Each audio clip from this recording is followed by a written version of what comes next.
Guys আবার চলে আসলাম তোমাদের সাথে বকবক করতে। ইয়েস গাইস, আমার কাজটাই হলো বকবক করা। যাই হোক, আজকে আমি গেছিলাম মায়ের সাথে একটা নিমন্ত্রণ খেতে।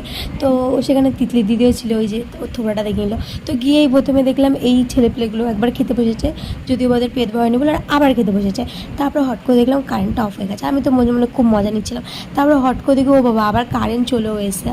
ভাবলাম এদের খাবার 12টা বাজবে, তারপর দেখলাম না, আমার এক্সপেকটেশনটা ব্রেক হলো। যাই হোক, তারপর লাইন টাইন ঠেঙিয়ে নিয়ে বসে গেলাম অ্যাটলাস্ট খেতে বসে তো মুখটা দেখে বুঝতেই পারছো আমার কতটা খিদে পেয়েছিলো, বিকজ অনেকটা রাত হয়ে গেছিলো। তিতলি দিদিরও খিদে পেয়েছিলো, মুখটা দেখে বুঝতে পারছো। তো প্রথমে পুরো হয়ে গেছিলো প্লেট, তারপরে চলে এসেছিলো ছোলা ডালের সাথে লুচিটাকে জাস্ট অসাম লাগছিলো। তারপরে চলে এসেছিলো আলুর দম, তারপরে দিয়ে গেছিলো বোঁদে। আর আমাদের খাওয়া হয়ে গেছে। তো যেখানে খাওয়া হয়ে যায় সেখানে আমরা বেশিক্ষণ স্টে করি না। তো যাই হোক, তিতলি দিদি হচ্ছে কি বকবক করছিলাম যাই না। তো আজকে ভিডিওটা এইটুকুনি। তোমাদের যদি ভালো লাগে তাহলে লাইক কমেন্ট শেয়ার আর আমার চ্যানেলটাকে সাবস্ক্রাইব করতে একদম ভুলো না। আর এই যে মেয়েটা একদম আমার ভিডিওতে আসতে চায় না, এর